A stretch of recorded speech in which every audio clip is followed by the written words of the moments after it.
Okay, so I am going to admit something to you.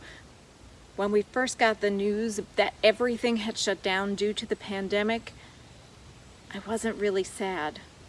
In fact, I was a little relieved. It had been a hard winter and I was tired and my kids were tired, and getting 2 weeks off without having to set the alarm to go off while it was still dark. 2 weeks off from cajoling a high schooler out of bed, well, that sounded good to me. Alexa, drop in on Patty.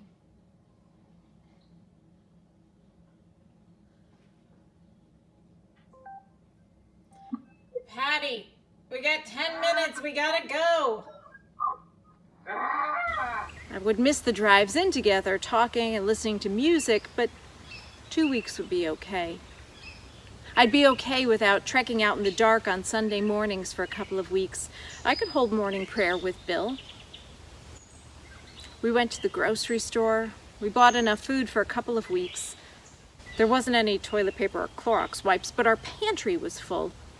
We then went out to the library and got books. There were books for reading pleasure and cookbooks to try new things using the ingredients from our heaving larder, and even a few knitting books. In spite of all my time at home, I haven't really felt well rested. The first couple of weeks were spent setting up a temporary office space and getting a Zoom account. I was attempting to help people learn how to use Zoom and get into Facebook for worship. It was meetings with the bishops also on Zoom to try and talk us through what happens over the next few weeks. And then it became clear that we were going to be here a little longer. Maybe 6 weeks? Who knew? We needed time now to homeschool the kids. If I wanted to worship, to include the community and not just me and Bill doing morning prayer, I needed to learn all kinds of new technology. And while I was grateful for it, Zoom fatigue set in. Not to mention that my internet seemed to have a knack of going out every single time I needed to do something important, like Sunday morning worship, like Easter. Every day, new information came into process. New information on the pandemic and how it maybe spread or didn't. Things were changing so quickly that I could only focus on what was in front of me. There was no thinking or planning ahead. People were feeling scared and dispirited. And it's hard to care for people when you can't see them. Heck, I was feeling dispirited and fatigued myself. We learned how to grocery shop for 2 weeks at a time and to outsource extra things so that they were delivered. Yes, that is a box of 60 rolls of toilet paper that I ordered online. The books I got out of the library weren't really touched, and I certainly didn't cook or knit like I thought I would. The irony was that the only time I felt like I was at rest was when we went hiking. While I was hiking, I had to look at my feet to keep from tripping and falling. It was quiet, and my brain could slow down just a little. I could hear the kids chattering happily, and it was there that I felt most connected to God. But in general, I was exhausted. Exhausted from fear of the pandemic. The things I had always accepted as safe now felt fraught. Parties, stores, haircuts. People began walking down the streets with masks, and while I know intellectually that is such an action of safety and love and care for others, it was still internally a little jolt to the system. And then in the midst of all of the shutdown, another black man was killed at the hands of the police. George Floyd died, and there was video, and people could see it, and the nation was and still is in uproar and upheaval. A new exhaustion emerged.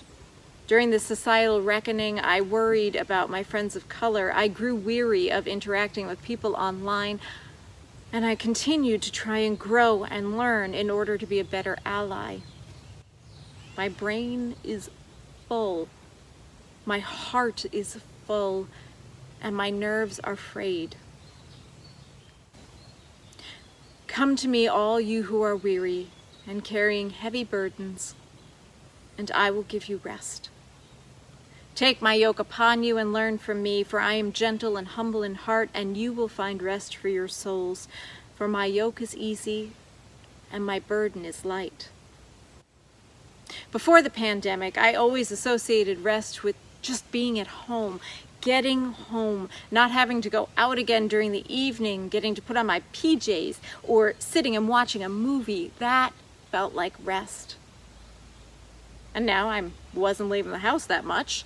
I could spend all day in my PJs watching movies, but it didn't feel like rest. Our presiding bishop, Michael Curry, talks about rest as one of the spiritual practices in the Way of Love podcast. Part of that word rest comes from or is related to the word Sabbath, which obviously is found in Genesis 1 in that first story of creation. But there, it's also found as a principle in the book of Hebrews in the New Testament, that the Sabbath rest was not so much a day off or a time to go to sleep, although that may be part of it. The Sabbath rest, to enter into God's eternal Sabbath rest, as it says in Hebrews, is to actually dwell in God. It's to abide in God. When Jesus in John's Gospel says, "Abide in me as I abide in you," he's talking about dwell in me, allow me to dwell in you. And that is the rest. It is to be at peace. It is to be one with God. And that is truly to rest. Rest means being able to turn things over to God. The New Zealand prayer book opens its compline service with these words: "It is but lost labor that we haste to rise up early and so late to take rest and eat the bread of anxiety, for those beloved of God are given gifts even while they sleep." Too often over the last few weeks and months, we have eaten the bread of anxiety. We've taken all of the worry and grief upon ourselves and not allowed Jesus to take our burdens from us. But without real rest, we cannot do the good and godly work that we've been given. So as we begin our summer, Jesus invites us to rest, to find a time away from our burdens, our worries, our anxieties and fears. But more than that, we will find the true rest that comes when we connect deeply with God.